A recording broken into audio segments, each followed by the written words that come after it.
bermanfaat. Sudah seyogyanya kita semua, barakallahu fikum, berantusias untuk terus mengikuti kajian tafsir yang dibawakan oleh Al-Ustaz Muslim hafizahullah.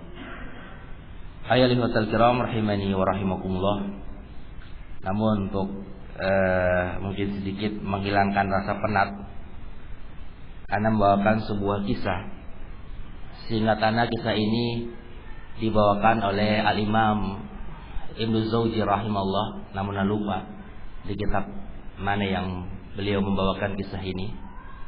Yaitu ada seorang suami, tentu mempunyai istri, namanya suami pasti punya istri.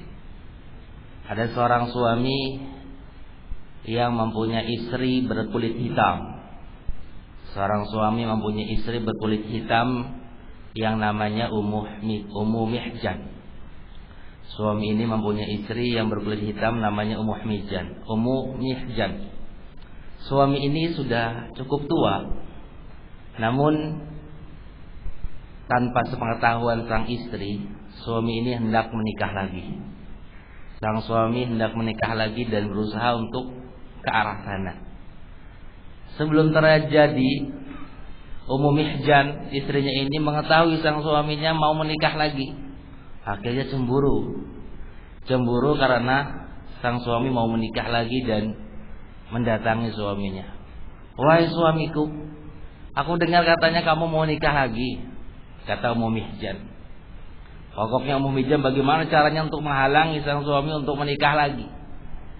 Kemudian barakallahu fikum, sang suami ini cerdik, lalu berkata kepada istrinya, wahai istriku, wahai Ummu Mihjan, gak pantaslah engkau cemburu sama aku. Aku kan seorang laki-laki yang sudah tua, sudah lanjut usia. Kenapa kamu cemburu kepada orang yang seperti aku, sudah tua, lanjut usia? Aku adalah seorang kakek-kakek, kata sang suami kepada istrinya. Kemudian sang suami pun melanjutkan perkataannya, dan engkau juga tidak pantas cemburu. Coba lihat, engkau seorang nenek-nenek dan seterusnya, sudah lanjut usia, ngapain kau cemburu sama aku? Sudahlah, jangan memperkeruh hubungan yang baik dalam rumah tangga kita. Akhirnya sang suami ini terus merayu. Akhirnya Ummu Mihjan membolehkan suaminya menikah lagi. Menikahlah sang suami dengan istri yang berkulit putih. Istri keduanya berkulit putih. Setelah menikah tinggal di tempat yang lain di selain rumah Ummu Mihjan yang berkulit hitam. Kemudian pada suatu ketika sang suami ini bilang kepada Ummu Mihjan, berencana untuk membawa istri keduanya di rumah istri pertama, itu Ummu Mihjan. Lalu berkata kepada Ummu Mihjan, istri pertamanya, wahai istriku, aku ada rencana mau membawa istri keduaku di rumah ini, supaya tali kekerabatan lebih dekat, supaya lebih akrab. Gimana pendapat? Kata Ummu Mihjan, enggak masalah, silakan. Lalu sang suami berkata, wahai Ummu Mihjan, istriku, aku tidak ingin engkau terlihat lebih tidak unggul dibandingkan istri keduaku. Kata sang suami, aku tidak ingin engkau terlihat lebih tidak unggul atau terkalahkan dari istri keduaku. Ini aku berikan uang 1 dinar buat dirimu supaya kamu tidak terlihat miskin dibandingkan istri kedua, kata sang suami kepada istri pertama. Lalu sang suami ini pun berkata kepada istri keduanya, wahai istriku, aku berencana mengajak kamu untuk mengunjungi dan tinggal di rumah istri pertama, dan aku tidak ingin engkau terlihat tidak lebih unggul atau terkalahkan dari istriku yang pertama, Ummu Mihjan. Ini aku beri uang 1 dinar supaya engkau tidak terlihat miskin di hadapan istri pertama, tidak terlihat lebih unggul istri pertama dibandingkan dirimu. Aku beri uang 1 dinar supaya engkau tidak terlihat miskin, namun jangan bilang siapa-siapa, kata sang suami kepada istri kedua. Kemudian ternyata sang suami ini seorang yang cerdik. sang suami menceritakan kepada temannya, sahabat karibnya, sebuah rencana. Kepada sahabatnya dia berkata, wahai sahabatku, aku mempunyai sebuah rencana. Aku ingin menggabungkan antara istri pertama dan istri keduaku dalam satu rumah, dan aku akan membawa istri keduaku pada sebuah kesempatan. Lalu aku akan makan-makan di sana. Nah, aku pingin minta bantuanmu ketika pada hari H, ketika kami sedang makan-makan, kamu lewat di depan rumahku. Nanti aku panggil. Setelah aku panggil, aku ajak masuk makan-makan. Kamu pura-pura bertanya kepada diriku, siapa wanita yang paling aku cintai? Siapa istri yang paling aku cintai di antara keduanya? Bertanya seperti itu, kata sang suami kepada sahabat karibnya. Seperti itu pokoknya yang aku ingin kamu membantuku. Nanti pura-pura bertanya, siapa istri di antara dua istri yang kalian sukai, yang kamu sukai? Nanti aku pura-pura mengelak, dan kamu terus bertanya, mendesak untuk sampai aku menjawabnya. Seperti itu. Tibalah hari di mana rencana akan dilaksanakan. Akhirnya sang suami ini membawa membawa istri keduanya di rumah Ummu Mihjan, membawa istri keduanya di rumah Ummu Mihjan. Barakallahu fikum. Kemudian terjadilah apa yang terjadi, makan-makan dan yang semisalnya. Tiba-tiba seperti sesuai dengan apa yang direncanakan, ada temannya lewat di depan rumahnya, kemudian dipanggil, wahai temanku, kemari masuk. Wahai sahabatku, kemari masuk, kita makan-makan bersama. Kemudian sahabatnya pun masuk, ikut makan-makan bersama dengan suaminya. Makan. Di tengah-tengah ketika sang suami makan dengan sahabatnya ini, tiba-tiba sahabat berkata kepada suaminya ini, temannya ini, wahai temanku, siapakah wanita yang paling engkau cintai? Siapakah dari istrimu yang paling engkau cintai? Kata sahabatnya kepada sang suami ini. Kemudian sang suami berkata, wallah, subhanallah, bagaimana sih kamu? Kok bisa-bisanya kamu bertanya dengan pertanyaan seperti itu, sedangkan kedua istriku mendengar perkataan tersebut. Kemudian sesuai dengan skenario, sahabatnya ini berkata lagi, pokoknya saya tidak mau tahu jawabanmu. Pokoknya saya tidak mau beralasanmu. Saya ingin kamu menjawab, siapakah kedua istrimu yang paling engkau cintai? Kemudian sang suaminya pun mengelak lagi, subhanallah, gimana sih kamu bertanya dengan pertanyaan seperti ini, sedangkan kedua istriku mendengarnya, kata sang suami. Kemudian sahabatnya mendesak lagi. Akhirnya sang suami berkata dengan perkataan seperti ini, kalau seandainya aku harus terpaksa menjawab, maka aku akan tidak menjawab dari jawaban yang lebih dari ini. Aku paling mencintai, atau aku lebih mencintai dari kedua istriku, yaitu istri yang merasa cukup diberi uang 1 dinar. Keduanya merasa diberi uang 1 dinar. Yang satu Ummu Mihjan merasa senang, masya Allah, ternyata aku yang paling dicintai. Yang istri kedua pun merasa senang, ternyata aku yang paling dicintai. Kamu gak dicintai. Ummu Mihjan pun senyum-senyum, kamu bila cinta aku. Luar biasa, barakallahu fikum. Bagaimana sang suami, kecerdikan sang suami menghadapi kedua istrinya. Itu ya barakallahu fikum sekilas untuk kisah yang dikisahkan oleh Al-Imam Ibnu Jauzi rahimahullah, supaya agar lebih rileks. Barakallahu fikum, setelah kita mendengar kajian yang syarat faedah dari kitab tafsir Ibnu Katsir rahimahullah. Dan seorang suami harus barakallahu fikum menghadapi atau bermuamalah dengan istrinya penuh dengan kecerdikan. Di antara contoh ini dan banyak lagi contoh-contoh yang lain, insyaallah pada kesempatan yang lain. Kita ambil sejenak, kita ambil sedikit dari kesalahan yang ke-16.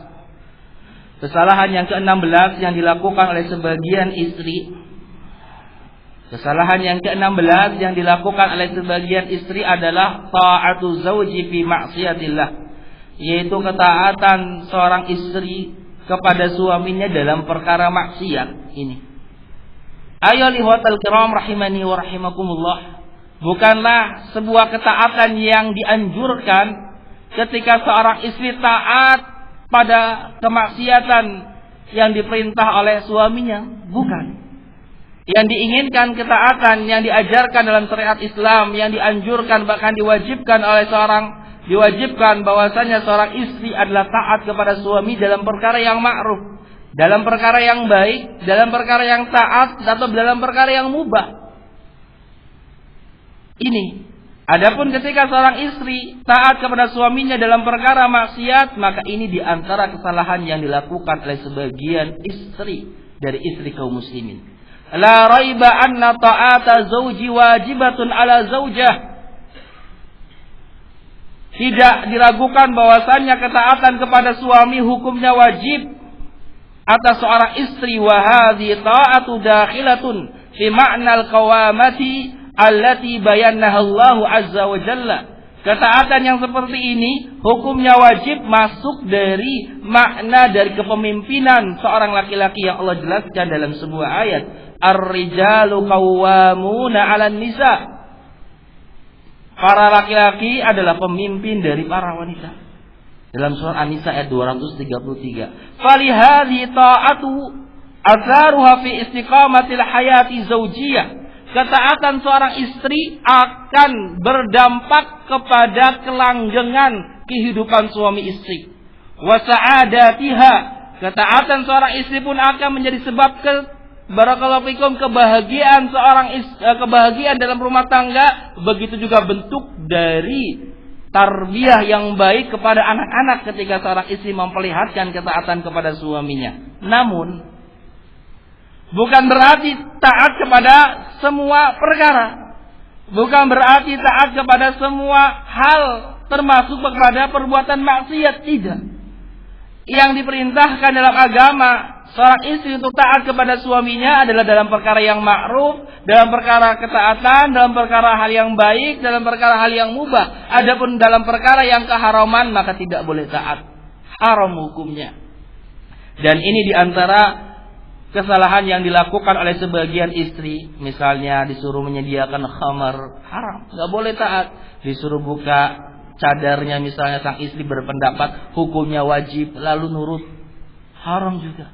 Atau disuruh barakallahu fikum menyerupai laki-laki kafir misalnya dalam berpakaian, atau disuruh untuk meninggalkan sholat, atau yang semisalnya dari perkara-perkara yang haram yang dia kemungkinan disuruh oleh sang suami untuk melakukannya. Atau misalnya disuruh untuk melayani suaminya, melakukan hubungan suami istri di tengah hari siang Ramadan, atau pada saat haid, atau pada keduburnya, maka hukumnya haram, tidak boleh taat. Haram untuk taat dalam perkara maksiat walaupun kepada suaminya.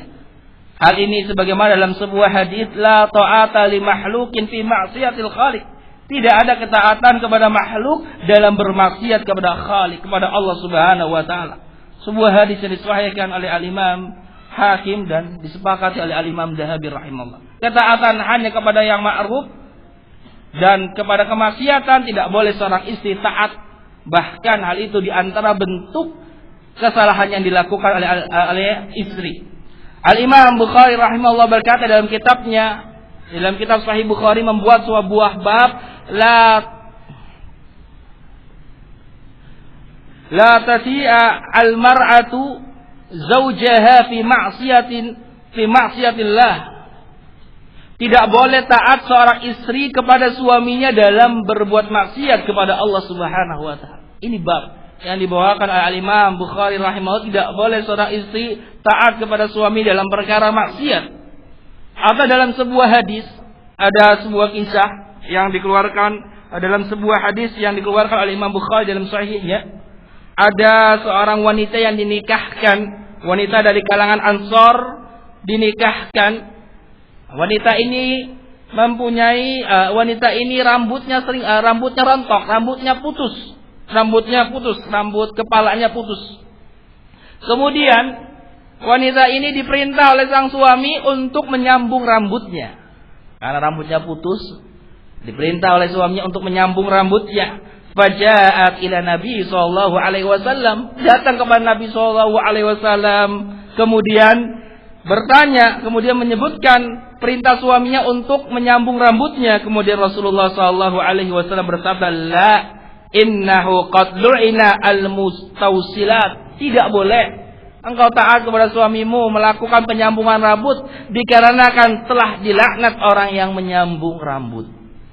Itu barakallahu fikum. Al-Imam Al-Hafidz Ibnu Hajar rahimahullah menjelaskan tentang hadis ini, falau da'aha zawju ila ma'siyatin fa 'alaiha an tamtana'a fa idza adabaha 'ala dzalika kana al-itsmu 'alaihi.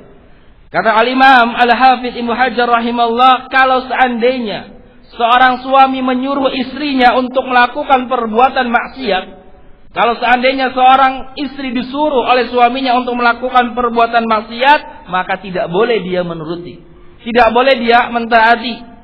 Walaupun fa'in adabah ala dzalik, walaupun sang suami menghukumnya karena tidak taat, disuruh misalnya melakukan maksiat, nggak mau isinya, kemudian dipukul, kemudian dimarahin, kemudian dibentak-bentak, kemudian nggak dikasih uang misalnya belanja, maka wajib untuk tidak taat. Walaupun dia sang suami melakukan hal yang demikian itu. Lalu kata Al-Hafidz, fa in adabha ala dzalik kana al-itsmu alaih, walaupun sang istri dihukum karena ketidaktaatan untuk melakukan perbuatan maksiat yang diperintahkan oleh sang suami, maka dosanya kembalinya adalah kepada sang suami.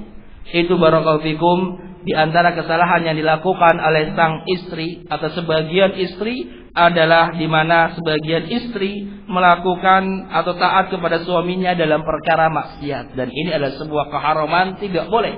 Dan ini di antara bentuk dari kesalahan, bentuk dari penyimpangan yang dilakukan oleh sebagian istri kaum muslimin. Wallahu taala a'lam bishawab. Ana cukupkan sampai di sini, semoga bermanfaat. Subhanaka Allahumma wa bihamdika asyhadu an la ilaha illa anta astaghfiruka wa atubu ilaik.